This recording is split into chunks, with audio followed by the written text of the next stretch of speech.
Halo semuanya, perkenalkan nama saya Naila Zara Andreas. Saya mahasiswa dari Universitas LIA. Pada video ini saya akan membahas tema saya anti korupsi berdasarkan pengalaman yang pernah saya saksikan di lingkungan sekolah. Korupsi di lingkungan sekolah bukannya cuma bisa dilakukan sama pejabat ya? Nggak juga, yuk sini aku jelasin. Korupsi sering dianggap sebagai kejahatan yang hanya dilakukan oleh pejabat atau orang-orang yang memiliki jabatan tinggi. Padahal korupsi itu bisa terjadi di mana saja, termasuk di lingkungan sekolah. Nah, korupsi itu adalah tindakan menyalahgunakan kepercayaan, wewenang atau jabatan untuk memperoleh keuntungan pribadi yang merugikan orang lain. Nah, pengalaman yang saya akan ceritakan itu bukanlah saat saya melakukan korupsi ataupun menjadi korban secara langsung, melainkan ketika saya menjadi saksi dari sebuah tindakan yang mengarah pada praktik korupsi dalam kepanitiaan acara sekolah. Kejadian ini terjadi saat sekolah saya mengadakan sebuah pentas seni dan bazar yang melibatkan banyak siswa sebagai panitia. Pada awalnya semua persiapan berjalan dengan baik.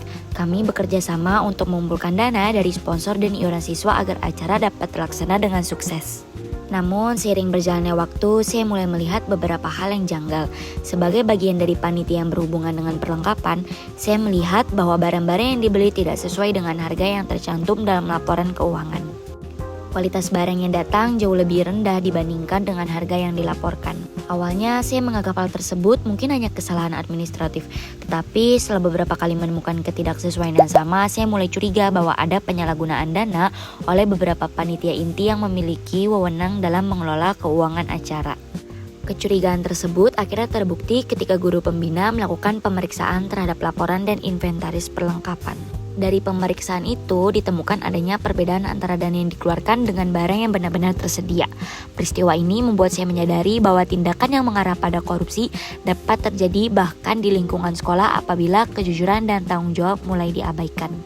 Peristiwa ini melanggar beberapa nilai anti korupsi yang diajarkan oleh KPK, yaitu kejujuran karena adanya manipulasi laporan dan nota.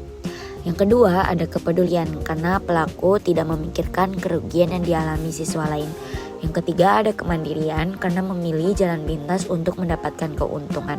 Lalu yang keempat, ada disiplin karena tidak mematuhi aturan pengelolaan dana. Yang kelima, ada tanggung jawab karena menyalahgunakan amanah yang telah diberikan. Lalu yang keenam, ada kerja keras karena ingin memperoleh hasil tanpa cara yang benar. Yang ketujuh, ada kesederhanaan karena terdorong oleh gaya hidup yang berlebihan. Yang kedelapan, ada keberanian karena dibutuhkan keberanian untuk mengungkap kebenaran.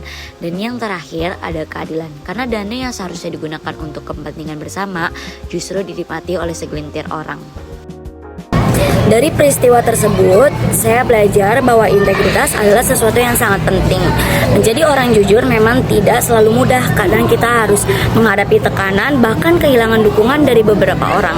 Namun, kejujuran memberikan ketenangan batin dan menjaga kepercayaan yang diberikan kepada kita. Saya juga belajar bahwa korupsi tidak selalu dimulai dari jumlah yang besar.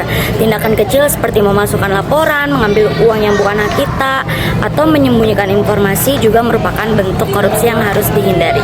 Tokoh anti korupsi yang menginspirasi saya adalah Muhammad Hatta. Beliau dikenal sebagai pemimpin yang sederhana, jujur, dan memiliki integritas yang tinggi. Dari beliau, saya belajar bahwa jabatan dan kekuasaan seharusnya digunakan untuk melayani, bukan untuk kepentingan pribadi. Sebagai generasi muda, kita memiliki tanggung jawab juga loh untuk mencegah korupsi mulai dari lingkungan terdekat kita, termasuk di sekolah, di kampus, organisasi, maupun kehidupan sehari-hari. Mari kita membiasakan diri yuk untuk jujur, bertanggung jawab, dan berani mengatakan tidak terhadap segala bentuk korupsi sekecil apapun. Karena Indonesia yang bersih dari korupsi dimulai dari diri kita sendiri. Saya Naila Zara Andreas dan saya anti korupsi. Terima kasih.